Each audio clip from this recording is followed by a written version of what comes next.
Bonsoir à tous et bienvenue sur boursicoté.com pour cette nouvelle analyse technique des principales matières premières. Nous pouvons constater ici sur l'or que la dynamique haussière a bien repris, puisqu'après ici la dynamique d'hier, on est venu valider un contact ici sur les 1295 dollars l'once avant de connaître ici une petite phase de consolidation.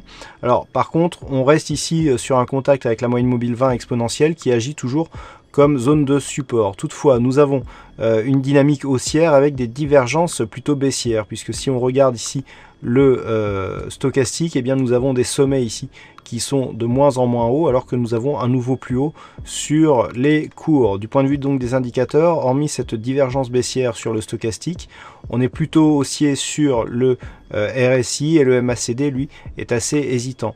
Donc attention à un excès d'affaiblissement, déjà que nous avons eu du mal à valider ici un contact avec ces 1295. Si les cours venaient à casser ici ce support intermédiaire des 1281.50, eh bien il pourrait y avoir une accélération baissière qui pourrait se produire ici en direction des 1267. Naturellement, si les cours valident une seconde cassure haussière ici de cette zone des 1295, je rappelle que le prochain objectif se situe ici à 1303 dollars l'once.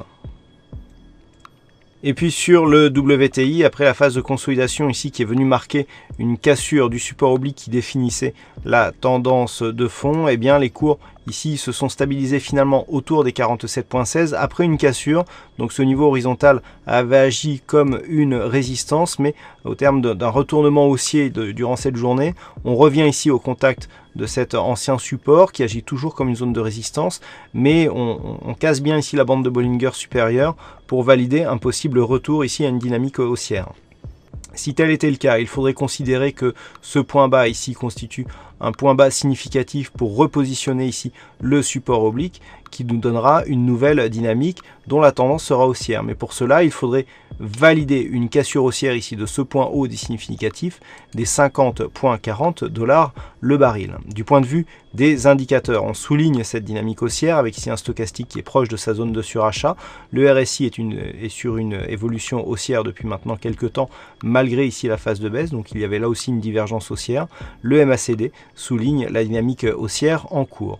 Donc tant que le pétrole reste ici au-delà de ce point bas des 46.60, eh bien nous sommes sur un retournement de tendance, puisque nous avions ici des points hauts qui venaient ici sous la moyenne mobile 20 exponentielle qui agissait comme une résistance.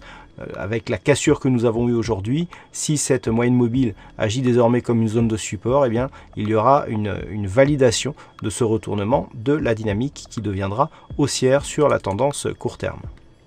Voilà ce que l'on peut dire donc sur l'analyse technique de ces principales matières premières. Passez un bon week-end, une bonne soirée et on se retrouve dès la semaine prochaine pour d'autres analyses techniques, toujours sur le site boursicoté.com.